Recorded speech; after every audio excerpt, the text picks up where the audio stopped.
कितनी सी औकात थानेदार की, कितनी सी औकात डिप्टी की।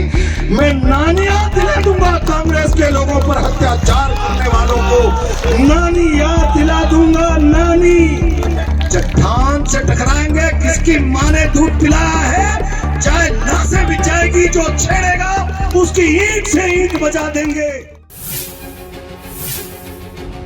कोटा के रामगंज मंडी में कांग्रेस नेता प्रहलाद गुंजल ने कहा, जो कांग्रेस कार्यकर्ताओं को परेशान करवा रहे हैं, किसी ने ऐसी हरकत की तो उसको नानी याद दिला देंगे, ईंट से ईंट बजा देंगे। बता दें कि रामगंज मंडी के चेचट में दोपहर 2 बजे संविधान बचाओ कार्यकर्ता सम्मेलन का आयोजन किया गया था। इस दौरान दोपहर 3 बजे प्रहलाद गुंजल मंच पर भाषण देने पहुंचे। इस पर मंच से आक्रामक लहजे में कांग्रेस नेता प्रहलाद गुंजल ने कहा, किसी मां ने दूध पिलाया है, चट्टान से चट्टान टकरा जाएगी, चाहे लाशें बिछ जाएंगी, जो छेड़ेगा उसकी ईंट से ईंट बजा देंगे। और क्या कुछ कहा प्रहलाद गुंजल ने, आप भी सुनिए। मैं नानियां दिला दूंगा कांग्रेस के लोगों पर अत्याचार करने वालों को, नानी याद दिला दूंगा। नानी अभी मैं भी देख रहा हूं कि कांग्रेस की ताकत, मेरी ताकत कैसे बनती है। और जिस रोज मेरा दौरा एक एक गांव का करा दीजिए, जिस रोज मेरे को ये भरोसा हो गया, अब मेरे को बीजेपी से आने के बाद कांग्रेस ने इस रूप में अंगीकार कर लिया।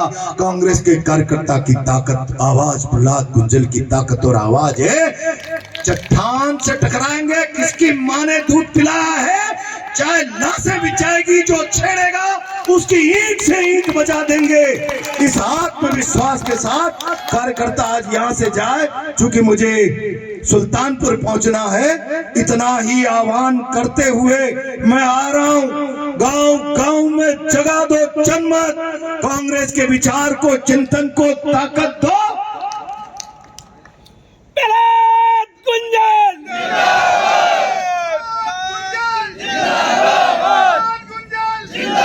उन्मादी बनाकर स्वयं को भगवान समझने लगे हैं, उन लोगों को उनका रास्ता बताने के लिए तैयार हो जाओ।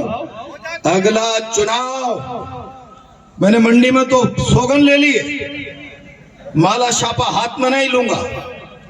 मंडी ये सोचती है, कह दे एक बार कि प्रहलाद गुंजल के साथ हमने उचित न्याय किया है। मंडी न्याय के रास्ते पर हम लाकर खड़ा करेंगे, अगले चुनाव में इसका परिणाम लेकर आएंगे। तब तक कार्यकर्ता डट कर खड़ा हो जाए सेवा के लिए, संघर्ष के लिए। संविधान की बातें बहुत हो गई, मैं केवल इतना कहना चाहता हूं का चेयरमैन बनेगा, जिसकी जेब में 2 करोड़ होगा वो प्रधान बनेगा। ये जो रामगंज मंडी की राजनीति में घर में जो गंदगी आई थी, मैं सोच रहा था कि मैं इस गंदगी को झाड़ू लगाकर साफ कर दूंगा, लेकिन उस गंदगी का असर समाज के जनमानस पर इतना पड़ गया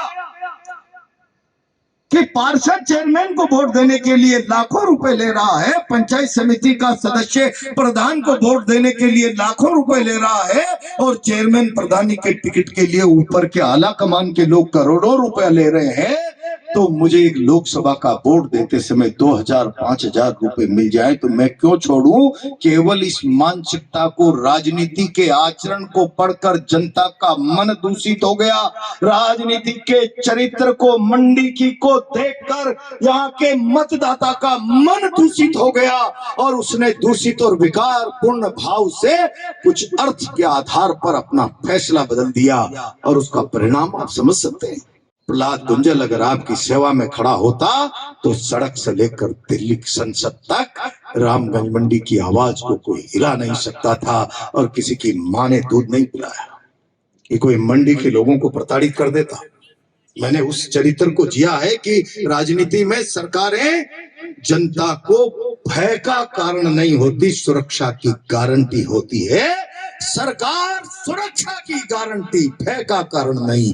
और आज राजनीति में सरकारें भय का कारण इसलिए बन गई, कामचोर निकम्मे लोग जब राजनीति में मुकाम हासिल करेंगे, बेईमान और भ्रष्ट लोग जब राजनीति में मुकाम हासिल करेंगे, जनता से जिनका रिश्ता और सरोकार नहीं होगा, हमेशा जनता से डरते रहेंगे, और जनता से डर उनको दीवार के रूप में पुलिस बचाती है।